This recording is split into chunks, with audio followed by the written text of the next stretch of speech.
जय हिंद दोस्तों, अगर आप लोग उत्तर प्रदेश सड़क परिवहन विभाग में एज अ परिचालक के रूप में अगर काम करना चाहते हैं तो रिसेंटली यूपीएसआरटीसी के माध्यम से आउटसोर्सिंग परिचालक या फिर कंडक्टर के लिए वैकेंसी निकाली गई है। तो आप देख सकते हैं, ठीक है। अगर आपको लगे कि ये वैकेंसी आपके अकॉर्डिंग है तो आप लोग इसमें एप्लीकेशन कर सकते हैं, क्योंकि वैकेंसी किसी भी प्रकार की कोई वैकेंसी है उसमें एप्लीकेशन पढ़ते हैं और लोग अप्लाई भी करते हैं। कहने वाले कुछ भी कहें वो बात अलग की है, इसलिए आप लोग अपने आप को पहचानिए और अपने अकॉर्डिंग जो भी जॉब हो आप लोग उसको पकड़ लीजिए, ठीक है। मैं किसी वैकेंसी का प्रमोशन नहीं कर रहा हूँ, ना ही किसी गवर्नमेंट का प्रमोशन कर रहा हूँ, ठीक है, क्योंकि वैकेंसी है तो मुझे उसके बारे में आपको बताना पड़ेगा, ठीक है। तो आप लोग अकॉर्डिंग टू अपनी नीड, अकॉर्डिंग टू अपनी क्वालिफिकेशन हर वैकेंसी में अप्लीकेशन कर सकते हैं, ठीक है। तो मैं आपको इन्फॉर्मेशन दे रहा हूँ, अगर आपको लगे कि ये आपके अकॉर्डिंग है या फिर आपके लिए है तो आप लोग इसमें अप्लीकेशन कर सकते हैं, ठीक है। तो रिसेंटली यूपीएसआरटीसी के माध्यम से कंडक्टर या परिचालक की वैकेंसी निकाली गई है आउटसोर्स पे, ठीक है। ये मतलब थर्ड पार्टी जॉब है, क्योंकि आपको पता है उत्तर प्रदेश में परिचालक की जितनी वैकेंसी है आउटसोर्सिंग के आधार पर निकाली जा रही है। पहले वैकेंसी परमानेंट होती थी, उसका संविदा की गई, अब ये आउटसोर्सिंग करके पूरा बेड़ा गर्क कर दिया गया है, ठीक है। एजेंसी का नाम है इसमें जीत सिक्योरिटी एचआर सर्विसेज, ठीक है। इस कंपनी के माध्यम से वैकेंसी को भरा जाएगा, ठीक है। वैसे गवर्नमेंट ने लीपापोती करते हुए भी आउटसोर्स निगम का गठन किया है, जिसके माध्यम से जितने भी आउटसोर्स कर्मचारी हैं उनको कहीं ना कहीं थोड़ी बहुत राहत देने की कोशिश करी है, बट अभी तक वो सारी शर्तें धरातल पर लागू नहीं हो पाई हैं, जिसकी वजह से कहीं ना कहीं जितने भी आउटसोर्स कर्मी हैं वो दुखी हैं। तो हम लोग आशा यही करते हैं गवर्नमेंट जल्द से जल्द उन सभी नियमों को लागू करे और जितने भी आउटसोर्स कर्मी हैं उनका फ़ायदा मिल सके, ठीक है।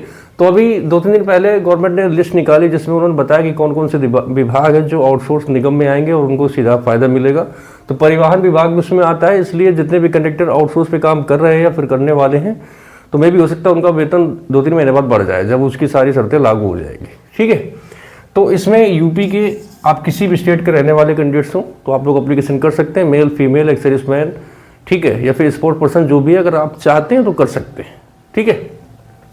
डिपो में आपको बता देता हूँ, तो इसमें फिरोजाबाद डिपो है, मैनपुरी डिपो है, इटावा डिपो है, फर्रुखाबाद है, कन्नौज है और उसके बाद औरैया, ठीक है। इतने डिपो के लिए वैकेंसी निकाली गई है। आप इनमें से किसी भी डिपो अगर एप्लीकेशन करना चाहते हैं तो आप लोग एप्लीकेशन कर सकते हैं, और इसका जो अप्लाई है वो सेवा योजन पोर्टल के माध्यम से होगा। वैसे आप लोग सेवा योजन पोर्टल में कोई वैकेंसी ढूंढते हो तो बहुत टाइम लगता है, कई बार नहीं मिलती है, इसलिए डायरेक्ट इस वैकेंसी का जो अप्लाई लिंक है आपको इस वीडियो के नीचे डिस्क्रिप्शन में मिलेगा, आप उसमें क्लिक करेंगे, डायरेक्ट फाइनली ये खुल के आ जाएगा।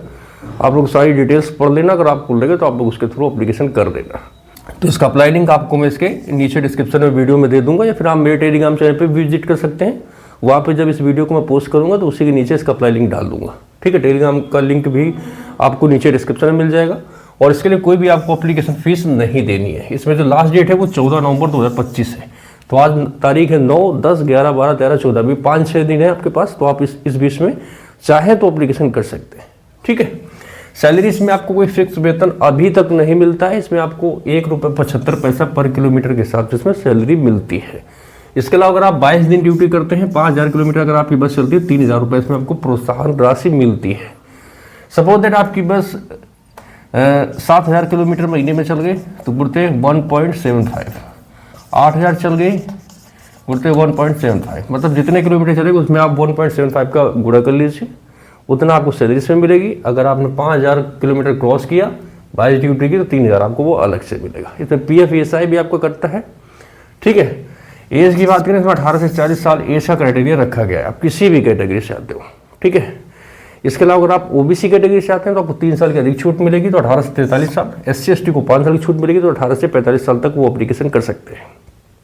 इसके अलावा अगर आपने NCC B या C सर्टिफिकेट लिया है, ठीक है, या फिर स्काउट गाइड का आपको सर्टिफिकेट है, स्पोर्ट का नेशनल या फिर डिस्ट्रिक्ट लेवल का कोई सर्टिफिकेट है, या आप कभी प्रेसिडेंट पुरस्कार से सम्मानित हुए तो आपको इसमें वरीयता दी जाएगी, आपका सिलेक्शन में पहले होगा, मतलब आपको अधिक अंक दिए जाएंगे, ठीक है। एजुकेशन की बात करें तो 12th पास होना मैंडेटरी है, प्लस आपके पास CCC भी होना चाहिए। ये कंप्यूटर के कोर्स होता है, ये लगभग 20 से 25 दिन में हो जाता है, हर महीने इसके बैचेस चलते हैं। जिन लोगों ने किया है तो वो अप्लाई कर सकते हैं, जिनके पास नहीं है तो आप किसी भी कंप्यूटर इंस्टीट्यूट में पता कर लीजिए, नेलट का जो सेंटर होता है वहाँ पे CCC का कोर्स होता है, वहाँ पे एडमिशन ले लीजिए। नॉर्मल से क्वेश्चन होते हैं, आप उसमें जाके अपना CCC पास कर सकते हैं। सिलेक्शन प्रोसीजर की बात करें तो इसमें आपका मेरिट के आधार पर सिलेक्शन होने वाला है, ठीक है। तो मेरिट इसमें कई चीज़ों को ध्यान में रखते हुए बनाई जाती है। पहला तो आपके क्वालिफिकेशन मार्क कितने परसेंटेज है, जैसे 12th का आपका परसेंटेज कितना है, उसका रिजर्वेशन, आप कौन सी कैटेगरी से आते हैं और आपकी कैटेगरी में कितनी वैकेंसी है, ठीक है, वो ले लिया। दूसरा स्पेशल, जैसे आपके पास एनसीसी है, स्पोर्ट का, तो उसका अलग से आपको नंबर मिलेगा। तो इन तीनों चीज़ों को मिला के आपकी जो मेरिट है वो बनाई जाती है, ठीक है। इस प्रकार से इसमें आपका सिलेक्शन होता है। और डॉक्यूमेंट्स की बात करें तो at the time of screening of documents, जब आपका सिलेक्शन हो जाएगा फाइनल, तो वो आपको डॉक्यूमेंट वेरिफिकेशन के लिए बुलाते हैं, जिसमें आपके जो ओरिजिनल सर्टिफिकेट्स होते हैं वो सारे वेरीफाई किए जाते हैं, चेक किए जाते हैं। तो आपको जितने भी डॉक्यूमेंट्स ओरिजिनल लेके जा रहे हैं उनकी 2 सेट फोटो कॉपी अलग से लेके जानी है, ठीक है। जिसमें आपके एजुकेशन सर्टिफिकेट होंगे 12th 10th 12th plus SSSC, ठीक है। उसके बाद पैन कार्ड, आधार कार्ड, जाति प्रमाण पत्र और डोमिसाइल। ये जाति प्रमाण पत्र, निवास प्रमाण पत्र दोनों उत्तर प्रदेश सरकार के होने चाहिए और 6 महीने से ज़्यादा पुराने नहीं होने चाहिए, ठीक है। ये तो सारे डॉक्यूमेंट्स की लिस्ट है जो आपको डॉक्यूमेंट वेरिफिकेशन के टाइम पे लेके जानी है, ठीक है।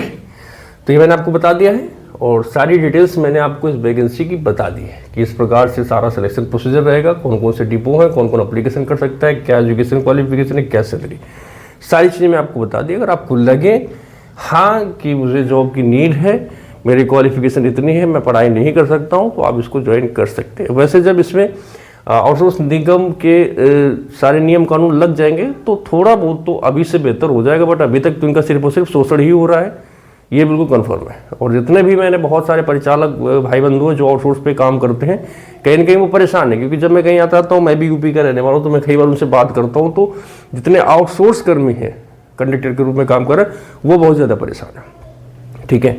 संविदा वाले तो मौज काट रहे हैं, कोई दिक्कत नहीं, बट जो आउटसोर्स कर्मी है वो परेशान है। बोलते सर हमें टाइम से सैलरी नहीं मिलती, हमारा पीएफ नहीं कटता है ना, बहुत चीज़ें हैं ना, कोई मेडिकल फैसिलिटीज़ मिलती है 2-3 महीने बाद निकाल दे, बहुत चीज़ें हो जाती हैं। तो शायद गवर्नमेंट तक की बातें पहुंची, उसके बाद इन्होंने आउटसोर्स निगम का गठन किया है। बाकी अब देखते हैं उसको लगने के बाद धरातल में इसका रिजल्ट क्या मिलता है, कितने पॉजिटिव फीडबैक आते। बाकी अभी तक इनकी हालत बहुत ख़राब है, तो आप लोग सोच समझ लीजिए। देखो मेरा बताने का कंसर्न सिर्फ इतना है कि मैं आपको सही सच्चाई बता सकूँ, है ना। कहीं ऐसा ना हो कि आप अनजाने में एप्लीकेशन करते फिर बाद में पछता है। सारी चीज़ें आपके सामने हैं, अब डिसीजन आपका है कि एप्लीकेशन करना है कि नहीं करना है, ठीक है। बाकी अगर आपको जानकारी अच्छी लगी हो, अगर आपको लगे मैंने ओरिजिनल कैंडिडेट आपको दिया है, तो आपको इस वीडियो को लाइक करना चाहिए, चैनल को सब्सक्राइब करना चाहिए, जिससे मैं आप लोगों को समय पर ऐसे इन्फॉर्मेशन दे सकूं और मैं मोटिवेट खुद हो सकूं। तो आज के इस वीडियो को यही खत्म करते हैं, बाकी हम लोग जल्दी मिलेंगे एक नए वीडियो में नई जानकारी के साथ। तब तक के लिए जय हिंद, वंदे मातरम।